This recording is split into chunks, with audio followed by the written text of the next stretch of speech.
Hello students, welcome to Unique Classes of Right Way. आज बच्चे हम लोग अपने इस क्लास में स्टार्ट करने जा रहे हैं चैप्टर 15 का बैक एक्सरसाइज MME 2 की। ये प्रैक्टिस क्लास है और इसमें आप सभी के पास रीडिंग है तो रीडिंग देखिए, रीडिंग नहीं है तो भी काम चल जाएगा। अगर आप मेट्रो में ट्रैवल कर रहे हो या कहीं हो, कहीं आउट स्टेशन गए हो, अपने साथ आप बुक नहीं ले गए, नोटबुक नहीं ले गए, कोई बात नहीं, आप मेरा वीडियो देख लो, एक्सरसाइज कंप्लीट हो जाएगा। ठीक है, तो चलो आज स्टार्ट करते हैं एक्सरसाइज 15.1। एक एक क्वेश्चन क्लास में कराएंगे। जो क्वेश्चन बहुत ज़्यादा लेंदी होगा, जो आ ही नहीं सकता पेपर में, उनको फिर हम लोग कट कर देंगे। तो अभी स्टार्ट करने जा रहे हैं exercise 15.1। Question number 1। Question number 1 में है बच्चे, लेट fx, टोटल इसमें है आपके 11 क्वेश्चंस हैं। तो let fxy is equal to xy²। अब इन्होंने कहा है compute f(0, 1), f(-1, 2) and f(a). तो बच्चे ऐसे क्वेश्चन बहुत इजी होते हैं। ये बस यही चेक करने के लिए है कि आप अपने होश हवास में हो या नहीं, आप समझ पा रहे हो कि नहीं कि फंक्शन क्या है।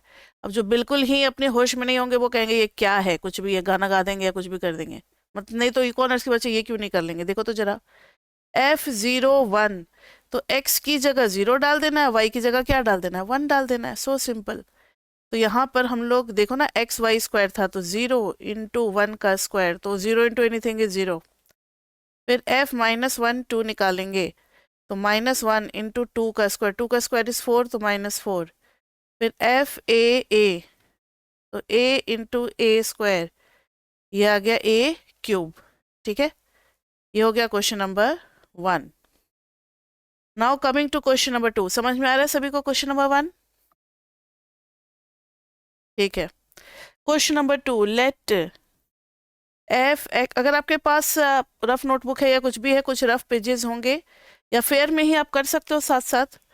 2xy प्लस y³, इसमें कंप्यूट करना है f(1, 1), f(-2, 3), f(1/x, 1/y),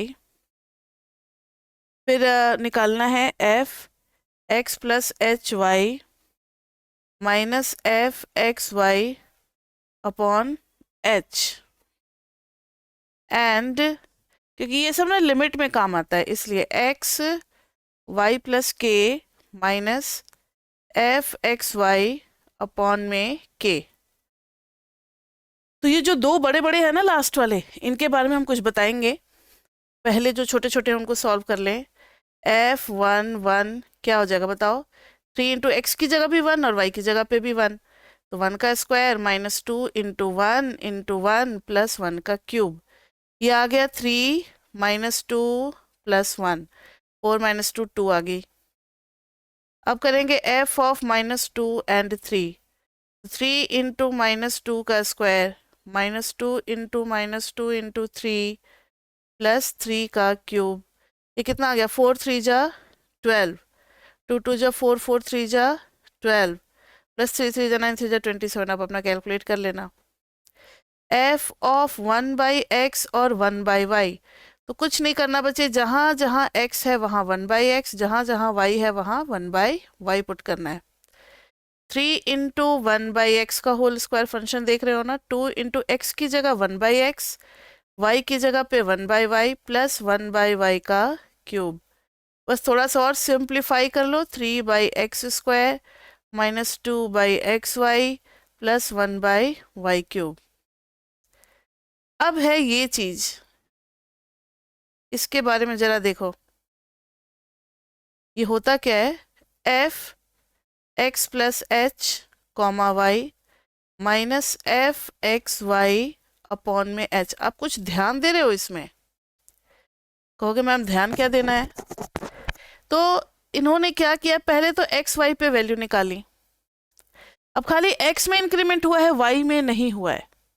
खाली हम x के अलोंग थोड़ा सा बढ़ा रहे हैं h, और फिर नीचे में उसी h से डिवाइड कर दे रहे हैं। आपको याद है कुछ चैप्टर 4 में पढ़ाया था, f(x plus h minus f(x upon h), और जब लिमिट लगा देते हैं h टेंडिंग टू 0, तो ये आ जाता है एफ डैश एक्स। तो वहां भी कॉन्सेप्ट यही था कि जो भी इंडिपेंडेंट वेरिएबल है उसमें थोड़ा सा इंक्रीमेंट किया और बिना इंक्रीमेंट वाली वैल्यू का डिफरेंस लिया और नीचे में ऐसे डिवाइड किया। अब क्या है, हमारे पास फंक्शन जो है ना वो दो फॉर्म में है, ये है एक्स वाई। तो थोड़ा सा हम आगे जा रहे हैं, थोड़ा सा आगे जा रहे हैं एच, और देख रहे हैं कि इस फंक्शन में क्या चेंज हो रहा है।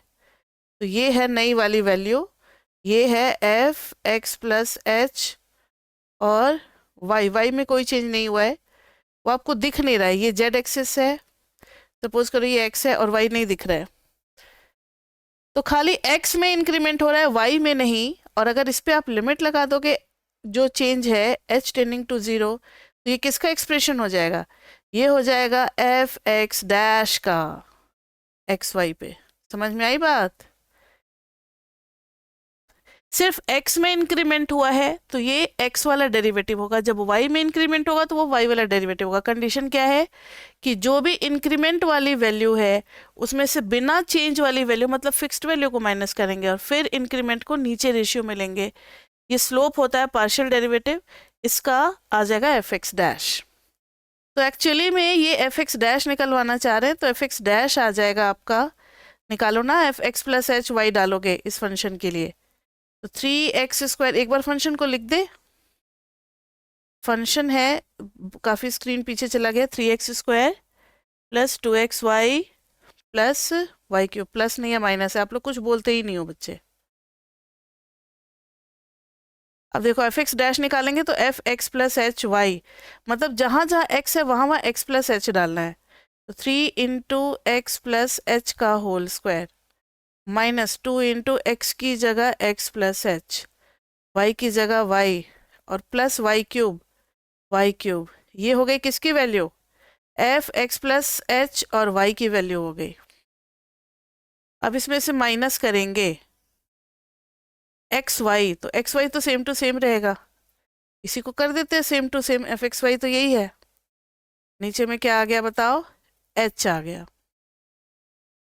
ये समझ में आया? तो अब आगे सिंप्लीफिकेशन है, और लिमिट तो लगाया ही नहीं हमने बच्चे, थोड़ा सा पीछे करके f x dash is equal to limit h tending to zero. हालांकि क्वेश्चन में ये नहीं पूछा है लिमिट निकालने के लिए, लेकिन मैंने एक स्टेप आगे का आपको बता दिया कि ऐसा क्वोशंट, न्यूटन क्वोशंट आपने पढ़ा था चैप्टर 4 में, तो ऐसा क्वेश्चन निकलवाने के पीछे मकसद ये होता है कि आगे चल करके डेरिवेटिव कहीं ना कहीं डिस्कस करेंगे तो आपको ये चीज़ें निकालनी पड़ेंगी। अब देखो तो जरा इसको एक्सपैंड करो, तो यह आ जाएगा 3x² plus 3h² plus 2xh into 6xh minus 2xy minus 2hy plus y³ minus 3x² plus 2xy minus y³, और अपॉन में आ गया हमारे पास h। देखो 3x² cancel, y³ cancel, 2xy cancel, जो चीज़ें बची है सब में h है। देखो जरा, h² h, तीन जगह h है, तीनों जगह से h को कॉमन ले लेंगे, h को कॉमन ले लिए तो बच्चे आ गया 3h plus 6x minus 2y upon में h कैंसिल। अब आप h की जगह 0 डाल दो, h सिर्फ यहाँ दिख रहा है, ये 0 डाल देंगे तो एफ एक्स डैश आ जाएगा हमारे पास, 0 डालते ही 6x माइनस 2y। समझ में आ गई बात? इसी तरीके से ये आगे चल करके एफ वाई डैश निकलवाएंगे। एफ वाई डैश में क्या होना चाहिए फॉर्मूला, ये जो रेशियो है इसकी बात कर रहे हैं। वाई के इंक्रीमेंट को ये लोग के मान लेते हैं, क्या मान लेते हैं, के। ऐसा कोई रूल फिक्स नहीं है, लेकिन एक जनरल रूल है, हर बुक में आप खोलोगे तो एक्स के इंक्रीमेंट को एच और वाई के इंक्रीमेंट को के। फिक्स नहीं कर सकते, आप चाहो तो वाई के इंक्रीमेंट को भी एच ले सकते हो, लेकिन जनरली हर बुक में आपको यही देखने को मिलेगा। तो अब सिर्फ y में इंक्रीमेंट हो रहा है तो ये निकलेगा एफ वाई डैश। तो एफ वाई डैश का फॉर्मूला हो जाएगा f x y plus k minus f x y upon में क्या आ जाएगा बताओ, के, और यहाँ पर लिमिट k टेंड्स टू 0। उसी सेम तरीके से अब आप लोग इसको निकाल सकते हो, तो इसको आप डू इट योर सेल्फ कर लेना, ये इतना टफ पार्ट नहीं है, हो जाएगा ये। ठीक है, अब है क्वेश्चन नंबर 3। शुरुआत में कुछ इजी से क्वेश्चन होते हैं, अब थोड़ा थोड़ा डिफिकल्टी लेवल हल्का हल्का बढ़ाते चले जाएंगे। अब क्वेश्चन नंबर 3 से f(x(y) इज इक्वल टू है x² plus 2xy plus y²। पहले पार्ट में इन्होंने कहा है फाइंड f माइनस 1 2, ये हो जाएगा आप लोगों से। f a ये भी हो जाएगा, and f a plus h b minus f a b। अब आप समझ रहे हो, ये भी हो जाएगा। तो फर्स्ट पार्ट तो आप लोग कर लोगे, बी पार्ट देखो, शो डैट f के अंदर में अगर आप 2x 2y डालोगे तो यह जगह 2² f(x(y) एंड इन जनरल, ये तो 2 लेकर के शो किया ना, जनरल में अगर 2 की जगह कुछ भी ला देते हैं, f(t(x) ला देंगे तो ये बन जाएगा t² f(x(y)। तो ए पार्ट आप खुद करेंगे बच्चे, ए पार्ट बहुत इजी है तो ए पार्ट आप खुद करोगे। बी पार्ट देखो, शो डैट f(2x), तो देखो f(2x 2y) is equal to function क्या है, ये रहा फंक्शन x का स्क्वायर 2xy प्लस y का स्क्वायर, यही है ना सिंपल सा। हाँ जी, तो ये आ जाएगा 2x का whole square plus 2 into 2x into 2y plus 2y का होल स्क्वायर, ये आ गया 4x² प्लस 2 2 जा 4 2 जा 8xy प्लस 4y²। आप यहाँ से क्या कॉमन ले सकते हो, 4 तो कॉमन ले ही सकते हो, x² plus 2xy plus y²। वापस से देखो ना, वही चीज आ गई, वही सेम चीज आ गई जो कि फंक्शन थी। तो क्या हम इसको लिख नहीं सकते कि 4 इंटू f(x(y), और 4 एक्चुअली में 2 का स्क्वायर होता है, तो ये भी लिख सकते हैं हम लोग। अब 4 2 का स्क्वायर भी होता है, 2 का ट्वाइस भी होता है, ठीक है। तो अब क्या है, ये 2 का डबल है या 2 का स्क्वायर है? तो एक और तरीका है वेरीफाई करने का, 4 से कुछ क्लियर नहीं हो पा रहा तो अगर ज़रूरत पड़ी तो हम ये भी कर सकते हैं रिलेशनशिप निकालने के लिए। और ये चैप्टर 16 में आपको पढ़ाया जाएगा, जो अभी कर रहे हैं ना tx ty, इस चीज़ का यूज़ चैप्टर 16 में होगा, होमोजीनियस फंक्शन जब पढ़ाएंगे तब। तो कोई भी चीज़ ऐसे ही नहीं दे रहा है, हर चीज़ का यूज़ ये कहीं ना कहीं करेंगे। तो पहले ही थोड़ा थोड़ा थोड़ा थोड़ा जैसे होता है ना, थोड़ा थोड़ा अभी से ही मतलब चखाना शुरू कर दो, फिर लत लग जाएगी तो फिर आगे फिर बड़ी बड़ी चीज़ें कर लेंगे। वही चीज़ है, f(tx ty) is equal to tx का होल स्क्वायर करेंगे प्लस 2 इंटू tx करेंगे इंटू ty करेंगे प्लस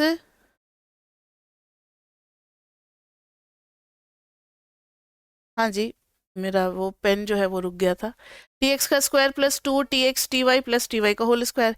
अब गौर से देखो तो t² x² आ गया प्लस 2t² xy आ गया प्लस t² y² आ गया। तो देखो ना, t² तो हर जगह से कॉमन आ गया, t² के बाद ब्रैकेट में बच क्या रहा है, x² plus 2xy plus y², जो कि वापस से अगर आप देखोगे पीछे मुड़ करके तो ये वापस से f(x(y) ही है। और ये हम लोग चैप्टर 16 में पढ़ेंगे कि अगर ऐसी चीजें आ जाती हैं कि f में x की जगह tx और y की जगह ty डाल दे, तो t का जितना पावर आता है ना, power of t is degree of homogeneous equation, degree of homo, ये चैप्टर 16 में पढ़ेंगे, homogeneous equation, that is x² plus 2xy plus y² is homogeneous equation of degree 2। समझ में आ गई बात? कुछ कुछ समझ में आ रहा है? डिग्री जैसे x² प्लस 5x प्लस 7, इसको हम लोग क्वाड्रेटिक इक्वेशन बोलते थे डिग्री 2 की, उसी तरीके से ये है, लेकिन ये होमोजेनियस है। होमोजेनियस थोड़ा सा नया टर्म है, चैप्टर 16 में हम लोग करेंगे। ओके, अब है क्वेश्चन नंबर 4। क्वेश्चन नंबर 4 में है let f(k)l is equal to 10 k to the power 1/2 l to the power 1/3 k is greater than equal to 0 l is greater than equal to 0। पहला part देखो, आप लोग खुद कहोगे मैम मत करो, ये हम लोग कर लेंगे। F11 नहीं निकल जाएगा, F427 नहीं निकल जाएगा। पता है ये क्यों दे रहे हैं? ताकि ये फंक्शन टॉपिक ना आपको अपना से लगने लगे, बहुत इजी लगने लगे। तो अब आप समझ रहे हो कि ऐसे क्वेश्चन तो पेपर में नहीं आने वाले। ये बस थोड़ा सा आपको वार्म अप जैसा हो गया।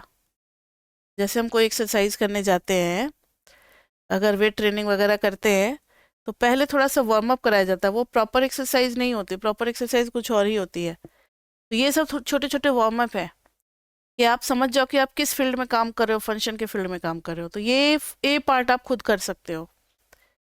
बी पार्ट में देखे कुछ होगा, find a constant a, find a such that f, ये सच दैट है, 54 नहीं है, such that f t k t l is equal to t to the power a f k l for all. अच्छा, ये notation होता है for all के लिए, उल्टा कैपिटल ए। कहीं आपको लिखना है तो लिख लो, for all t greater than 0, k greater than equal to 0 and l is also greater than equal to 0।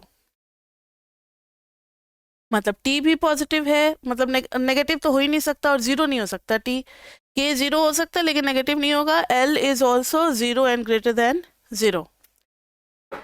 अब देखो, आप इसमें बी पार्ट ही सिर्फ करेंगे, ए पार्ट तो आप खुद कर लेना।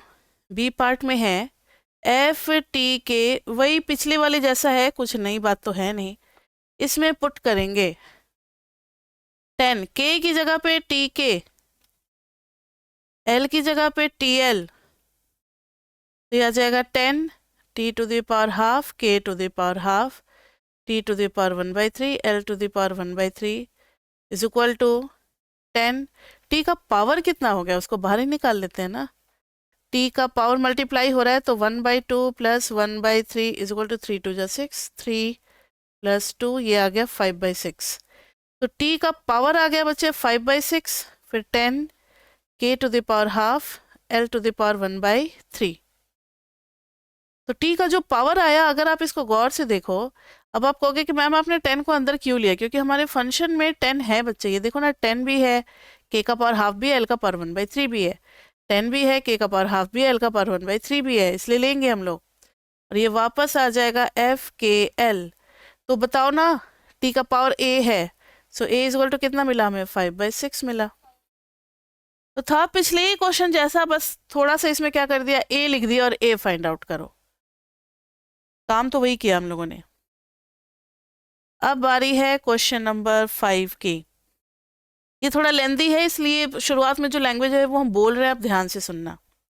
सम स्टडीज इन एग्रीकल्चरल इकोनॉमिक्स, यानी एग्रीकल्चर सेक्टर की बात हो रही है, employ production function of the form, production function दिया हुआ है y is equal to f k l T. ये है हमारा प्रोडक्शन फंक्शन, और एग्रीकल्चर इकोनॉमिक्स में काम कर रहे हैं, production function. Where y is the size of harvest, y क्या है? भाई कितनी कटाई हुई है, हार्वेस्ट। अगर आप में से कोई किसान फैमिली से होगा, किसी के घर में होती है खेती?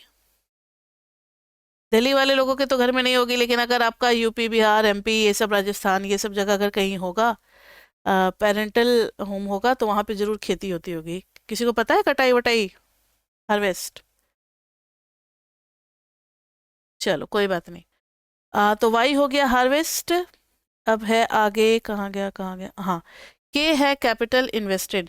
भाई जितना पैसा खर्च करते हैं ना, बीज खरीदते हैं, फर्टिलाइजर खरीदते हैं, मशीन खरीदते हैं, इंश्योरेंस वगैरह करवाते हैं। इंश्योरेंस भी करवाया जाता है कि कभी बाढ़ आ गई या सूखा हो गया ना। तो मैंने जो पिछले 2.5-3 महीने खर्च किए हुए थे, मेहनत किया था, सारा पैसा लगाया था, अचानक से सूखा आ गया, मेरे सारे प्लांट मर गए, या बाढ़ आ गया, सारे सड़ गए, तो फिर मुझे इंश्योरेंस का अमाउंट मिलेगा। ये गवर्नमेंट की तरफ से होता है। अगर इंश्योरेंस नहीं मिलेगा तो कोई भी खेती में नहीं जाना चाहेगा। फिर इंडिया की कंडीशन क्या होगी, आप खुद ही सोच लो। हर चीज़ फिर आउटसोर्स करना पड़ेगा, महंगा हो जाएगा। तो इसलिए गवर्नमेंट जो है वो किसानों के हित में काफ़ी कुछ करती है, ताकि वो मोटिवेट होते रहें। नहीं तो सारे किसान अगर खेती छोड़ देंगे तो फिर हम लोग खाएंगे क्या? प्लास्टिक थोड़ी खाएंगे बैठ करके फैक्ट्री से। तो के हो गया कैपिटल, के हो गया कैपिटल इन्वेस्टेड। एल इज, तो कैपिटल इन्वेस्टेड में सीड आ गया, फर्टिलाइजर आ गया, और इंश्योरेंस वगैरह ये सब भी आ गया। L है लेबर, और लेबर के बाद है T है area of agricultural land use to grow the crop. तो सीधी सी बात है कितने एरिया में आप काम कर रहे हो। एक्सप्लेन द मीनिंग ऑफ, पहला बोला है explain the meaning of F K+1 L T minus FKL T। इसका मीनिंग बताना है। इसका मीनिंग कोई ट्राई करना चाहोगे? करो, बताओ क्या होगा।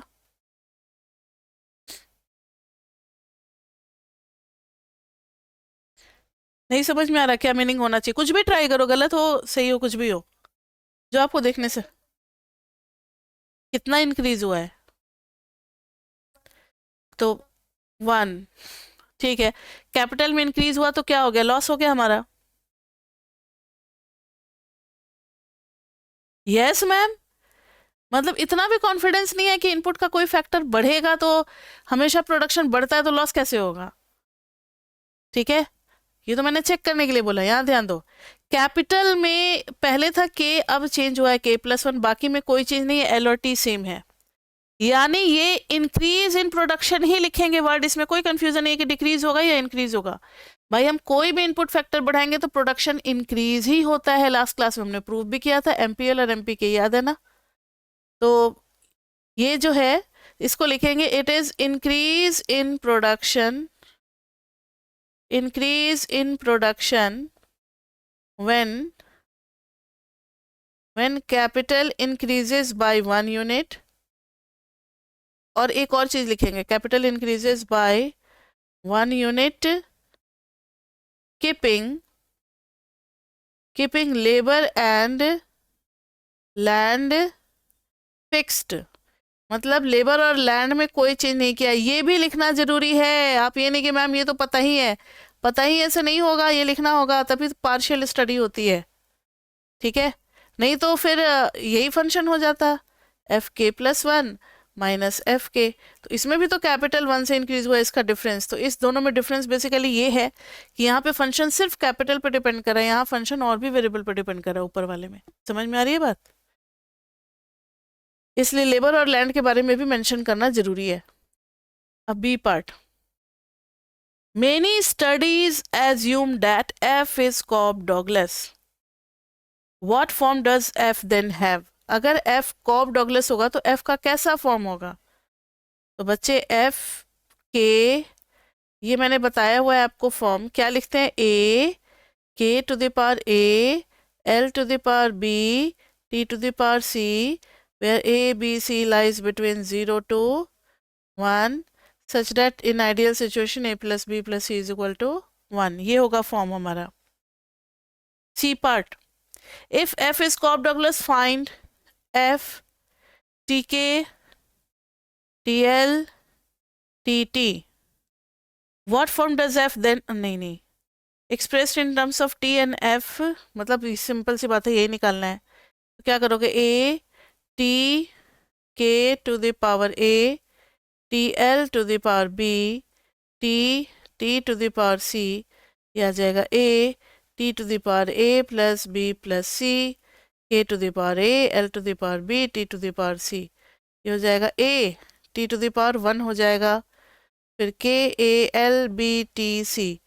तो ये आ गया TA KAL⁴B T⁴C, ये आ गया T वापस FKLT। तो T का पावर 1 आ गया ना ये। और ये याद रख लो कि कॉब-डॉगलेस प्रोडक्शन फंक्शन हमेशा होमोजेनियस डिग्री 1 का ही होगा, क्योंकि A B C तीनों को सम करोगे वो 1 ही आएगा, और हमेशा डिग्री फिक्स होगी, वो होगी 1। हमेशा डिग्री फिक्स होगी और वो होगी 1। क्लियर? ये था हमारा क्वेश्चन नंबर 5।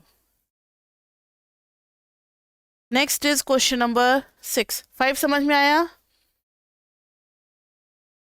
कॉप, इसमें नोट लिख लो सी पार्ट में कि इट शोज डैट T का पावर 1 है ना, तो Cobb Douglas production function will be always homogeneous of degree 1। ये चैप्टर 16 में प्रूव भी करेंगे हम लोग, यही सेम सी वाला पार्ट करेंगे काम वहां पर।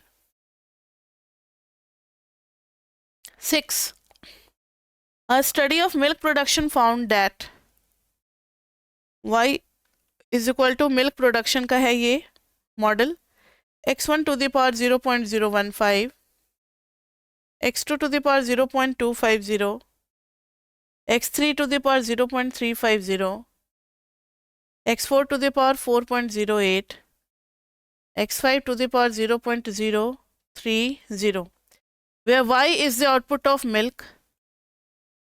ये आउटपुट ऑफ मिल्क है, output of milk, and x1 से लेकर के x5 are the quantities of 5 different input factors.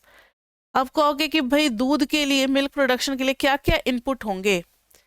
For instance x1 is work effort, आप कितना काम करते हो, किसके ऊपर, अपने गाय के ऊपर कितना काम करते हो। And x3 is grass consumption, इन्होंने बता दिया कि ऐसे बहुत सारे फैक्टर हो सकते हैं। x1 है कि कितना वर्क एफर्ट लगा रहे हो, x3 इज ग्रास कंजम्पशन, वैसे ही x2 कुछ और होगा, x4 कुछ और होगा, x5 कुछ और होगा।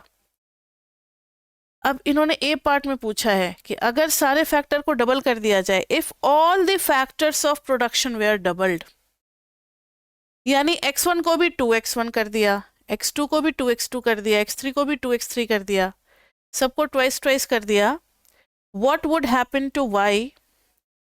और फिर बी में है write the relation in log linear form. तो पहले ए पार्ट देखते हैं। अगर हम डबल कर देंगे तो put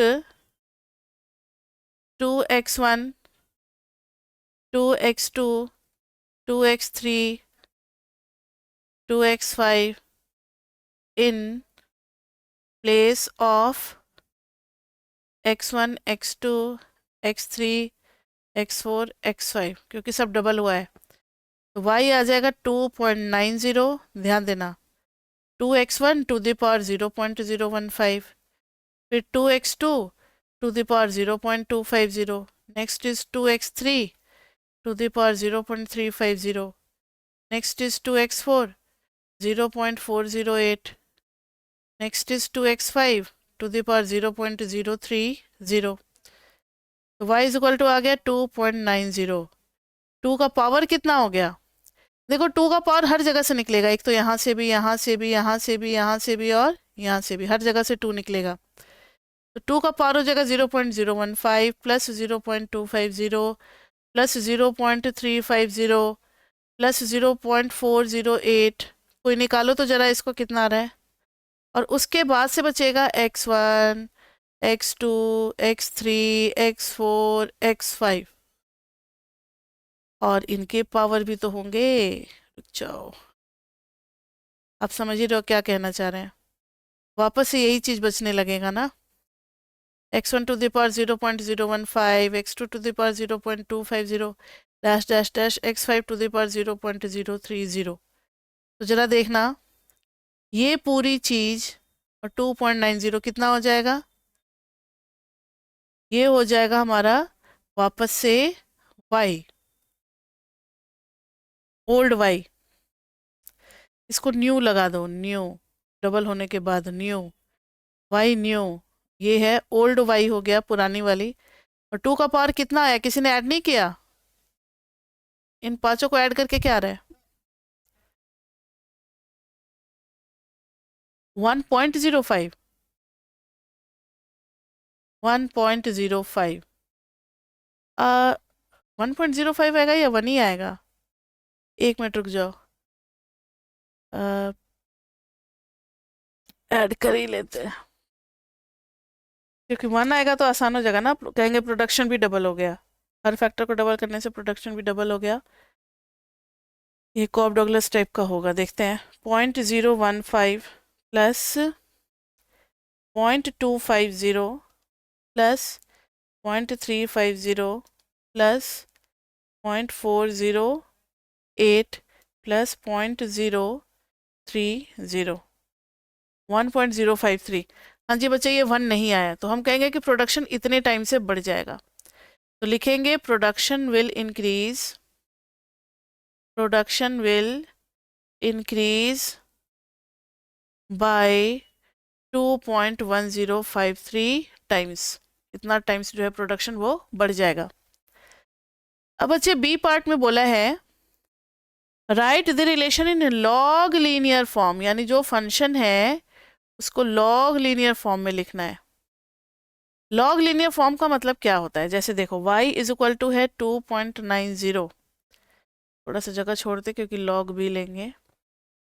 y is equal to 2.90, x1 to the power 0.015, x2 to the power 0.250, x3 to the power 0.350, x4 to the power 0.408, x5 to the power 0.030। तो देखो ना, लॉग लीनियर फॉर्म का मतलब है लॉग लेंगे दोनों side, log y is equal to, इस पे जब लॉग लेंगे तो लॉग का रूल होता है कि लॉग अगर a इंटू बी है तो log a plus log b लिखा जाएगा। ये सबको पता है ना लॉग का रूल, फर्स्ट सेम से आप पढ़ के आए हो।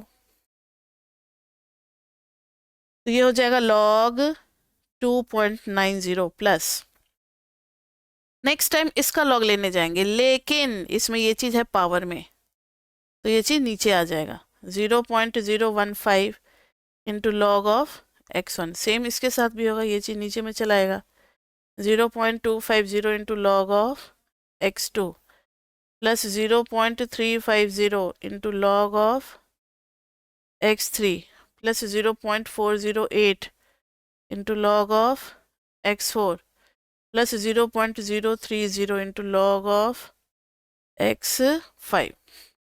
ये हो गया हमारा log linear relationship. Log linear relationship का मतलब क्या होता है, every variable is in log form and degree is 1। ये देखो सारे अपने लॉग फॉर्म में, log y, log x1, log x2, log x3, log x4, log x5, और सब की, ये तो हो गया लीनियर मतलब लॉग फॉर्म। लीनियर इसलिए क्योंकि इनका पावर 1 है, इनका भी पावर 1 है, ठीक है, इनका भी पावर 1 है, इस तरीके से देखा जाता है। तो ये हो गया लॉग लीनियर फॉर्म। तो it is the log linear form. ये आगे चल करके आपका इक्वेट्रिक्स में काम आएगा जो सेमेस्टर 4th में आएगा, ठीक है। तो ऐसा नहीं है कि मैथ्स आप पढ़ते जाओ और भूलते जाओ। अभी जो आपको मैथ्स पढ़ाया जा रहा है, first sem, second same, third same में मैथ्स पढ़ाया जाएगा, first sem stats, second same stats, ये सारा मिलाकर के आपका प्रिपरेशन हो रहा है माइक्रो के लिए। और एक मैथ्स का पेपर आपका वेट कर रहा है इक्वेट्रिक्स। इक्वेट्रिक्स भी मैं ही आपको पढ़ाऊंगी, जो मैथ्स का टीचर होता है वही इक्वेट्रिक्स भी पढ़ाता है। माइक्रो का टीचर की बस की बात नहीं है, वो उलझ करके रह जाते, इतना कैलकुलेशन नहीं कर पाते। तो जिसका जो फोटे होता है वही पेपर मतलब कराएगा। तो ये हो गया B, log linear form. Clear? Question number 6। Next is question number 7। बच्चे क्वेश्चन नंबर 7 हम लोगों ने क्लास में कर लिया हुआ है। ये तीनों ही मैंने आपको क्लास में करवाया हुआ है, डोमेन वाले क्वेश्चंस हैं, तो डन इन कॉन्सेप्ट क्लास, ये हम लोग करा ही देते हैं। नेक्स्ट इज क्वेश्चन नंबर 8, ये भी हम लोग कॉन्सेप्ट क्लास में किए हुए हैं, डन इन कॉन्सेप्ट क्लास। ये सारे डोमेन के जितने भी डिफिकल्ट वाले क्वेश्चन थे ना, वो सारे यही है। Next come to question number 9। On a drive to a neighbouring city centre, मतलब एक ड्राइव चल रही है, कार से जा रही है, जिस भी चीज़ से जा रहे हैं, चाहे जो भी व्हीकल यूज़ कर रहे हैं, near a neighbouring city centre जा रहे हैं, you spend 5 minutes stopped at traffic light. ये जो ट्रैफिक लाइट है इस पे आप स्टॉप किए, कितना, 5 मिनट, ठीक है, at an average speed of 0 kilometre per hour. अब जब भाई आप वहाँ पे रुके हुए हो तो फिर स्पीड कितनी थी, 0 kilometre per our. 10 minutes driving on local road, उसके बाद से फिर आप लोकल रोड पे गए, 10 मिनट्स ड्राइविंग किए, किस पे, लोकल रोड पे, तब आपकी स्पीड कितनी थी, 30 किलोमीटर पर आवर। फिर 20 मिनट्स आप एक्सप्रेसवे पे गए, 20 मिनट्स किस पे गए, एक्सप्रेसवे पे गए, expressway at an average speed of 60 kilometre per hour, and 15 minutes on a freeway, 15 minutes on a freeway, driving at an average speed of 80 kilometre per hour. How far do you drive and what is your average speed for the whole journey? How far you drive, तो बच्चे बताना कितना आपने drive किया, तो सारे distance निकाल करके आप ऐड करोगे। तो डिस्टेंस इज इक्वल टू क्या होता है, टाइम इनटू स्पीड, यही होता है ना। जैसे एक डिस्टेंस निकाल रहे हैं तो ये 10 मिनट दिया हुआ है, तो या तो इसको आप आर में बदल दो, वही ज़्यादा आसान है, 10/60 कर दो, आर में बदल गया और 60 km/h है, 30 से गया 2, 2 से गया 5, तो ये आ गया 5 किलोमीटर डिस्टेंस। पहला डिस्टेंस आपका आ गया 5 किलोमीटर। दूसरा डिस्टेंस क्या आ जाएगा, 20/60 इंटू 60 कैंसिल, 20 किलोमीटर। इसका डिस्टेंस कितना आ जाएगा, 15/60 इंटू 80, 15 4 जा 4 से गया 20 किलोमीटर। तो सारे डिस्टेंस मिला करके कितने हो गए, total distance is equal to 5 + 20 + 20 is equal to 45 kilometre. ठीक है, और इन्होंने बोला है what is your average speed for the whole journey, और टोटल टाइम कितना हो गया, टोटल टाइम हो गया 10 minutes/60 + 20 minutes/60 + 15 minutes/60। एक और चीज है, ये जो है 0 km/h, उसका भी टाइम हम लोग लेंगे, तो 5 minutes/60, क्योंकि वो भी तो टाइम लगा ही है ना, वो भी स्पीड में कंट्रीब्यूट करेगा, डिस्टेंस में भले ही नहीं किया क्योंकि स्पीड ही उसकी 0 थी। ठीक है, तो 0 थी इसलिए उसका स्पीड नहीं निकला, तो ये टोटल कितना हो गया, 30, 45 और 550/60। तो फिर एवरेज स्पीड कितनी हो जाएगी, total distance by total time, तो 45 550 इंटू 60, ये कैंसिल, 5 9 जा, ये आ गया 54 km/h। समझ में आई बात। अब है बच्चे ये क्वेश्चन नंबर 10।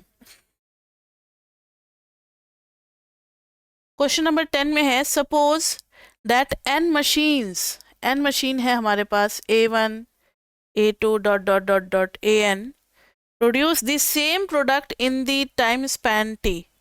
मतलब सेम प्रोडक्ट प्रोड्यूस कर रहे हैं, time span T and the production time पर unit are respectively. Production time सब पे लग रहा है T1 T2 से लेकर के TN। Showed that if all the machine had been equally efficient and together had produced exactly the same total amount in the time span T, then per unit दिया हुआ है प्रोडक्शन और produce the same product in the time span T, ठीक है, exactly the same total amount of the time span T, then each machine's production time per unit would have been precisely the harmonic mean TH of this। मतलब ये harmonic mean को introduce करना चाह रहे हैं, harmonic mean. वो harmonic mean क्या होता है पहले उसको समझना पड़ेगा, फिर यहाँ पे हार्मोनिक मीन कैसे आ रहा है इसको भी जानना पड़ेगा। तो देखते हैं, हार्मोनिक मीन पहले समझो कि क्या होता है। हार्मोनिक मीन होता है harmonic mean of A and B अगर निकालना हो तो सिंपल सी बात है 2/1/A + 1/B हो जाता है। मतलब जितना नंबर ऑफ ऑब्जर्वेशन है उसमें समेशन ऑफ 1/x हो जाता है, मतलब सबका रेसिप्रोकल। अब हार्मोनिक मीन इस टाइप का होता है। हार्मोनिक मीन होता क्या है कि HP harmonic progression, HP stands for, ये आपके 11th क्लास में हट गया था इसलिए आप लोगों को इसके बारे में नहीं पता होगा। आप लोगों ने सिर्फ AP और GP पढ़ा था, HP नहीं पढ़ा था। तो हार्मोनिक प्रोग्रेशन का मतलब होता है कि when reciprocals are in AP, when reciprocals are in AP। वैसे थोड़ा बहुत हार्मोनिक मीन फर्स्ट सेम में पढ़ा है, मुझे देखना है कि इसकी याददाश्त कितनी है, कौन से चैप्टर में कौन से क्वेश्चन में हार्मोनिक मीन पढ़ा था, बस टॉपिक का नाम बता दो किसके अंदर में पढ़ा था। वाह बहुत बढ़िया, नाम क्या है आपका, तनिषा। ठीक है, सीक्वेंस एंड सीरीज में पढ़ा था हम लोगों ने, और सीरीज में आया था हार्मोनिक प्रोग्रेशन, उसका सम 1 + 1/2 + 1/3। एग्जाम्पल सबको याद होगा, 1 + 1/2 + 1/3 dot dot dot dot dot. देखो ना रेसिप्रोकल सबका 1 2 3 4 ये सब AP में है, इसलिए HP में है। तो HP का जो हार्मोनिक मीन होता है HM, वो होता है total number of observation by summation 1/x, बस ये होता है। अब ये तो आप बेसिक्स जान गए कि हार्मोनिक मीन क्या होता है। अब यहाँ पर जो क्वेश्चन है वो है कि हमारे पास जो है machine, suppose n machines produce the same product in the time span t, same product करता है टाइम स्पैन t में। तो t1 हो गया पहले का टाइम, t2, ये पर आवर है यानी स्पीड है, ये पर यूनिट है टाइम, पर यूनिट टाइम है ये, मतलब एक यूनिट में कितना टाइम लगता है, t1 t2 t3, समझो जरा, tn। एक यूनिट को बनाने में पहले मशीन को t1 टाइम लगता है, ठीक है।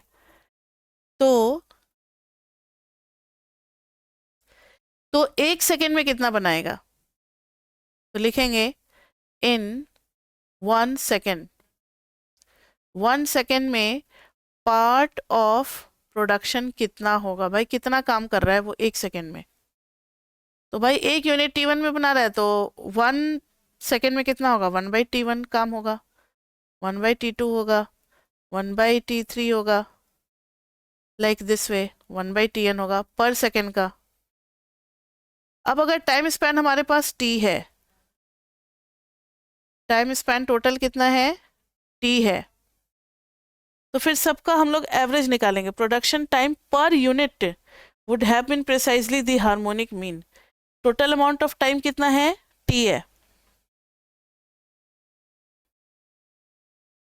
देखना बच्चे, ये हो गया कि इन 1 सेकेंड पार्ट ऑफ प्रोडक्शन, या प्रोडक्शन इन 1 सेकेंड, सीधा बोलेंगे प्रोडक्शन इन 1 सेकेंड। 1 सेकेंड कितना हो रहा है, अब इधर जो है वो हम लोग निकाल रहे हैं production in time t, production in time span t। तो बताना अगर 1/t1 जो है ये प्रोडक्शन 1 सेकेंड में हो रहा है तो फिर t सेकेंड में कितना होगा, t इंटू 1/t1, यानी कि सिंपली t/t1 लिख देंगे। समझ में आ रही है बात। दूसरा हो जाएगा t/t2, मल्टीप्लाई होगा टाइम स्पैन। 1 सेकेंड में अगर हाफ शूज बनता है तो 10 सेकेंड में कितना बनेगा, 5 शूज, वही वाली बात हो रही है, डॉट डॉट डॉट t/tn। तो टोटल प्रोडक्शन कितना होगा, टोटल प्रोडक्शन सारे मशीन का मिला करके t/t1 प्लस t/t2 से लेकर के कहाँ तक, t/tn तक। तो टोटल प्रोडक्शन हो जाएगा समेशन t इंटू 1/t, और कुछ लगा दो, i लगा दो शॉर्ट फॉर्म में, i goes from 1 to n, और ये कैपिटल T कांस्टेंट है तो t बाहर आ जाएगा और ये हो जाएगा summation 1/ti, i is equal to कहाँ से कहाँ जा रहा है, i 1 से लेकर के n तक। ये है हमारा टोटल प्रोडक्शन। अब इन्होंने बोला कि अगर सारे मशीन इक्वली एफिशिएंट होते, क्वेश्चन पढ़ो जरा ध्यान से, show that if all the machine had been equally efficient and together had produced exactly the same total amount in the time span t, तो उसको ये लोग मान रहे TH बार। तो इफ ये एक विश है कि सारे मशीन एक जैसे होते, लेकिन ऐसा प्रैक्टिकली होता नहीं। If all machines were equally efficient, then each machine कितना प्रोड्यूस करता, ईच मशीन वुड प्रोड्यूस कितना अमाउंट, t/tH बार। देखो ये जो हम लोगों ने अलग अलग निकाला है ना सबके लिए, t/t1, t/t2, ये तब निकाला है जब सारी मशीन डिफरेंट है। अगर सारे मशीन का टाइम सेम होता तो सबके नीचे ये TH बार आता, सबके नीचे क्या आता, TH बार आता, तो t/tH बार हो जाता। अब फिर and number of machines is how much, number of, ये ईच मशीन किया है तो सारे machine, all n machines will produce कितना, n से मल्टीप्लाई कर देंगे, n all n machine will produce, कितना प्रोड्यूस करेंगे, तो भाई एक अगर t/tH बार कर रहा है तो n मशीन कितना करेंगे, n इंटू t/tH बार। तो इधर से टोटल प्रोडक्शन इतना आ रहा है, और जब डिफरेंट है तो तब टोटल प्रोडक्शन इतना आ रहा है। समझ में आ रही है मेरी बात, जब डिफरेंट है तब टोटल प्रोडक्शन इतना आ रहा है, और जब सबका एफिशिएंसी सेम है तब टोटल प्रोडक्शन इतना आ रहा है। दोनों टोटल प्रोडक्शन क्या होने चाहिए, सेम होने चाहिए।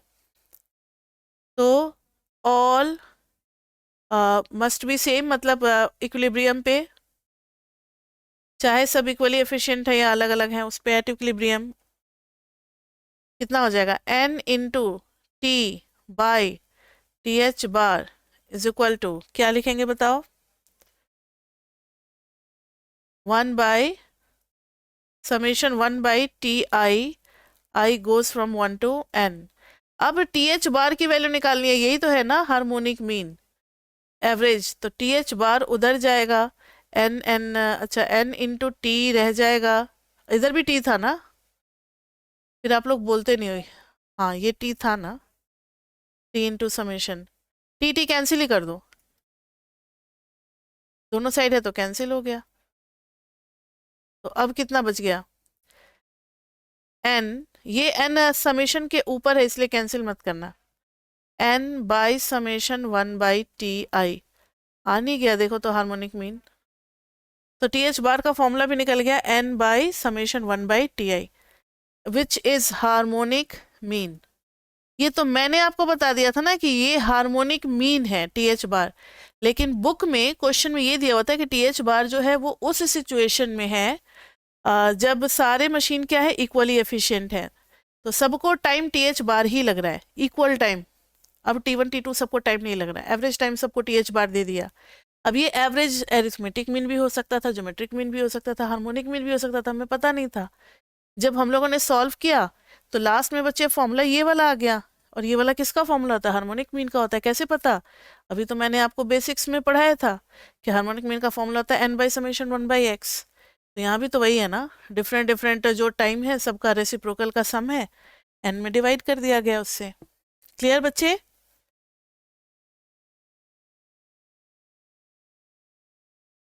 तो ये 11 और 12 ये सब पेपर में नहीं आने वाला, ये सब बस ऐसे ही करा रहे हैं। 11 11 में है, in this problem we refer to example 15.6 and definitions given there. Also, if fx is concave over an interval I and x1 x2 belong to I, then by Jensen's inequality this. अभी बच्चे आप concave जेंसेंस inequality ये सब नहीं समझ पाओगे क्योंकि ये सब चैप्टर 17 में है, तो अभी आप इसको दिमाग से निकालो, स्किप करो।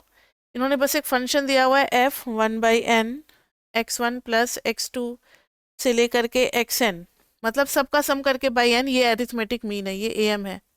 अगर फंक्शन के अंदर f an डालते हैं तो ये हो जाएगा 1 f x1 फिर 1 by n f x2 dot dot dot dot dot 1 by n f of xn, ये हमें गिवन है।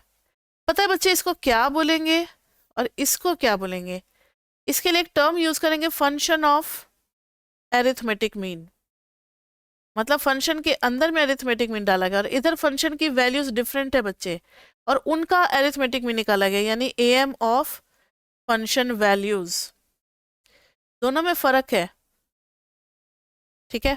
am ऑफ फंक्शन वैल्यूज, इसके अंदर में ही एवरेज पुट कर रहे हैं लेफ्ट हैंड साइड पे, और राइट हैंड साइड पे सबकी वैल्यू अलग अलग निकाल करके फिर एवरेज निकाल रहे हैं। A part show that if x1 is equal to x2 is equal to dot dot dot xn, then हमें शो करना है कि xh bar is equal to xg bar is equal to xa बार। तो बच्चे आपको फॉर्मूला बता दें कि सबका फॉर्मूला क्या है। इन्होंने बोला एग्जाम सेक्शन 9.6 में रेफर कर, एग्जाम्पल कौन सा 15.6, एग्जाम्पल 15.6 में ये इन्होंने बताया हुआ है कि am का फॉर्मूला क्या हो जाएगा, एक्स ए बार से रिप्रेजेंट करता है, that is 1 by n x1 plus x2 से लेकर के xn तक का सम, और जब सारे सेम हैं तो लेट कर लो ना सबको, क्या x लेट कर लेते हैं, x plus x plus x, तो n इंटू एक्स आ गया और बाई n कैंसिल, ये क्या आ गया, x आ गया। gm का फॉर्मूला भी दिया हुआ है, सबको मल्टीप्लाई करके x1 x2 dot dot dot xn, और जितना होता है इसका रेसिप्रोकल ले लेते हैं पावर में, तो यहाँ पर तो सारे सेम है, तो x x x to the power 1 by n, कितनी बार x आ रहा है, n टाइम्स, n का पावर 1 बाई n कैंसिल, वापस x आ गया। फिर इन्होंने हार्मोनिक मीन का फॉर्मूला भी बच्चे बता रखा है, आपके बुक में ही एग्जाम्पल 15.6 में ये सारे फॉर्मूले हैं। ये हम वहीं से फॉर्मूला लिख रहे हैं कि अरिथमेटिक मीन का ये फॉर्मूला होता है, ज्योमेट्रिक मीन का ये फॉर्मूला होता है, और हार्मोनिक मीन का तो मैंने बताया है, वही है 1/1/n, 1/x1 1/x2। आप समझ चुके हो कि n को ऊपर लेते जाते तो वही बात हो जाती जो मैंने लिखवाया था, 1/xn। ये वाला फॉर्मूला है। जब इसको अप्लाई करोगे तो HM भी x ही आना चाहिए, देखते हैं। 1/n 1/x plus 1/x dot dot dot dot dot 1/x कितनी बार आ रहा है, n/x टाइम्स आ रहा है, n कैंसिल, तो 1/1/x वापस x आ गया। तीनों को जरा देखो तो तीनों सेम नहीं है। सो xg बार xa बार ना, पहले xa मतलब arithmetic mean average is equal to geometric mean average is equal to harmonic mean average, अगर सारे ऑब्जर्वेशन सेम है तो। ये था हमारा फर्स्ट पार्ट। अब हम लोग बढ़ते हैं बी पार्ट की तरफ। इसमें 3 पार्ट है बच्चे। लास्ट क्वेश्चन है हमारे एक्सरसाइज का 11 का, और आज के हमारे क्लास का भी लास्ट एक्सरसाइज होगा। फिर 15.2 को हम लोग नेक्स्ट क्लास में करेंगे। पहले बी और सी देख लो।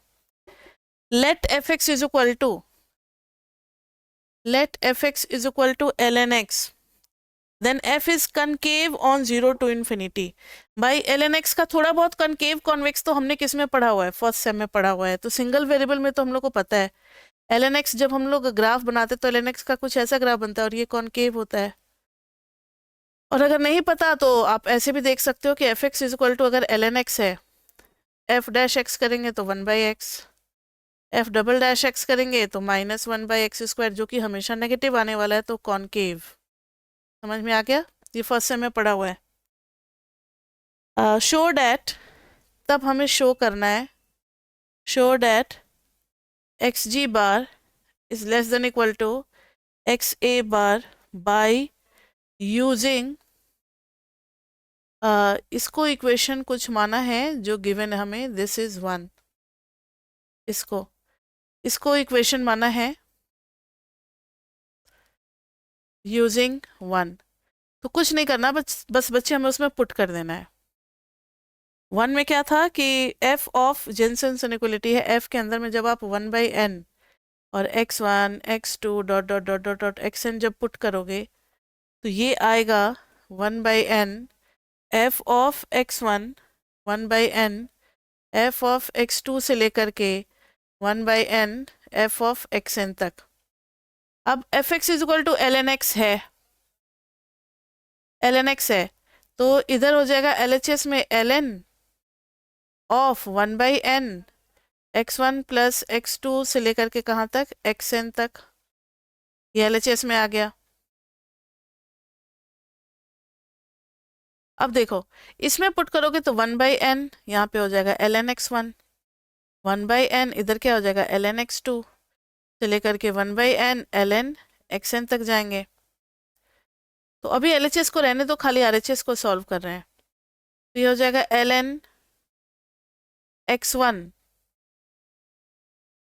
अच्छा 1/n को कॉमन ले लो, 1/n को कॉमन ले लोगे तो आ जाएगा ln x1 ln x2 dot dot dot ln xn।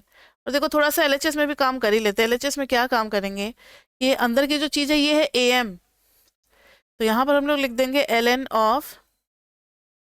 Of arithmetic mean. क्या लिख देंगे, ln ऑफ एरिथमेटिक मीन। तो ये हो जाएगा ln of arithmetic mean greater than equal to, अंदर में अगर आप देखोगे तो ये लॉग में सारा कुछ प्लस में है, ln x1 ln x2 से लेकर के ln xn तक। तो अगर सारी चीजें प्लस में है तो हम इसको मल्टीप्लाई में भी लिख सकते हैं, x1 x2 से लेकर के कहाँ तक, xn तक। तो ये हो गया ln of am greater than equal to. अब देखो ln की तो प्रॉपर्टी होती है ना, x1 x2 dot dot dot dot xn पे पावर चढ़ जाएगा कितना, 1/n। अब आप दोनों ln को भी ड्रॉप कर सकते हो because ln is increasing function. यानी ये भी आपने चैप्टर 8 में पढ़ा था कि अगर x1 बड़ा है x2 से तो ln x1 बड़ा होगा ln x2 से, या फिर रिवर्स भी चल सकते हैं, ln लगा सकते हैं ln हटा सकते हैं, इनइक्वालिटी में कोई चीज़ नहीं आएगा। तो अब ln हटा सकते हैं क्योंकि ln is monotonically increasing function, देखो ना हर जगह इंक्रीजिंग है। तो am is greater than equal to, actually में ये जीएम ही होता है, जीएम का फॉर्मूला होता है, as ln x is monotonically increasing function. बताओ ये सबको समझ में आया या नहीं आया? Yes ma'am. अब है C part. C part easy है, बस आज का last C part. C part में कह रहे हैं in the inequality in X G bar less than equal to X A bar replace x1 by 1 by x1, x2 by 1 by x2 dot dot dot dot and xn by 1 by xn. Prove that xh bar is less than equal to xg bar. अब देखो जरा, xh bar is less than equal to xg bar, ये prove करना है। तो ये जो अभी हम लोगों ने प्रूव किया है कि am is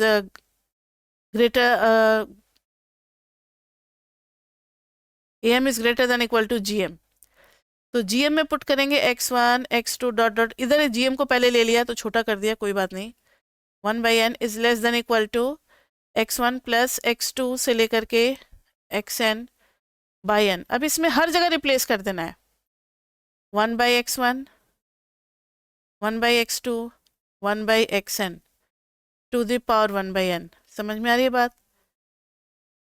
अब इधर भी कर देंगे 1 by x1, 1 by x2 से लेकर के 1 by xn, और 1 by n तो है ही हमारे पास। तो अगर गौर से देखोगे तो ये 1 तो पावर 1 ही रह गया, और नीचे में x1 x2 dot dot dot dot xn का पावर 1 by n डिनोमिनेटर में, और इधर में क्या आ रहा है 1। ठीक है, अब इसको ऐसे ही रहने दो, 1 by x1 plus 1 by x2 से लेकर के plus 1 by xn 1 by n। अब ये है 1 by gm, अगर गौर से देखो, ठीक है। और hm क्या होता, अगर ये सारा कुछ रेसिप्रोकल में होता है तो hm होता, तो ये हो जाएगा 1 by hm। समझ में आ रही बात? ये सारा कुछ राइट हैंड साइड पे न्यूमरेटर में है, अगर ये 1 by समथिंग हो जाता तो hm हो जाता। ये देखो फॉर्मूला, अभी समझ में आ जाएगा। hm ये रहा, अगर 1 by में यही चीज होती तो ये hm हो जाता, यानी खाली ये है तो हम 1 by hm लिख सकते हैं। अब आपको पता है जैसे 1 by 2 is less than equal to 1 by 3, लेकिन जब उल्टा करेंगे तो 2 is greater than equal to 3 हो जाता है। मैंने गलत लिखा है, 1 by 3 छोटा होता है, और 1 by 3 इज 0.67 ना, फिर 2 हो जाएगा छोटा 3 से। मतलब रेसिप्रोकल को उल्टा करने से क्या होता है, इनइक्वलिटी चेंज हो जाती है। तो जीएम जो है वो बड़ा आ जाएगा किससे, एचएम से। तो यही हम लोगों को प्रूव करना था कि GM is greater than equal to HM. तो बच्चे आज हमने एक्सरसाइज 15.1 किया, इसमें टोटल 11 क्वेश्चन थे और थोड़े टाइम टेकिंग थे। नेक्स्ट क्लास में एक्सरसाइज 15.2 करेंगे, जिसमें लेवल कर्व पे बेस्ड है ये। तो लेवल कर्व वाला वीडियो आप देख करके आओगे नेक्स्ट क्लास में, और जिन बच्चों ने लाइव क्लास की थी वो अपना नोट्स पढ़ करके आओगे। इसमें तो 5 ही क्वेश्चन है और 1-2 तो मैंने करा ही दिया है क्लास में, तो इजी होगा। फिर 15.3 भी हम लोग ले सकते हैं नेक्स्ट क्लास में, उसमें भी 10 क्वेश्चन है। तो टारगेट हमारा रहेगा कि 15.2 और 15.3 हम लोग नेक्स्ट क्लास में करें। तो आज के लिए बच्चे बस इतना ही। नेक्स्ट क्लास में आप लोग 15.2 15.3 ट्राई करके आ सकते हो, फिर यहाँ पर हम लोग बैठ करके डिस्कशन करेंगे। डिस्कशन क्या, पूरा ही क्वेश्चन करते हैं तो एक रिवीजन हो जाएगा, एक आपका क्या हो जाएगा कि आप अपना क्वेश्चन भी मैच कर पाओगे। लेकिन कभी ये मत करो कि मैम तो करा ही रही है तो फिर मुझे करने की क्या जरूरत है, तो फिर मैम को ही भेज दो पेपर में भी, ठीक है। मैम को ही फिर सर्टिफिकेट भी दे दो, मेरे ही नाम से सर्टिफिकेट इशू होगा, मैंने ही फिर ई ऑनर्स किया। तो कुछ चीज़ें तो आपको करनी पड़ेंगी, तो आपको एटलीस्ट एक्सरसाइज ट्राई करके फिर मेरे क्लास में आना है, बस इतना सा करना है। बाकी असाइनमेंट पीपीपी आप देख लोगे तो भी चलेगा, कोई दिक्कत नहीं है, वो करोगे तो बहुत बढ़िया। लेकिन एक्सरसाइज करके जरूर मेरे क्लास में बैठो, ट्राई करके अटेम्प्ट करके बैठना है। जरूरी नहीं कि क्वेश्चन हो, एक क्वेश्चन अगर 3 बार में नहीं होता उसको काटा मारो कि मैम क्लास में कराएंगी तो समझना है, ठीक है। ठीक है बच्चे, तो आज के क्लास में इतना ही, फिर नेक्स्ट क्लास में हम लोग मिलते हैं 15.2 एंड 15.3 के साथ. Till then bye bye bye bye bye.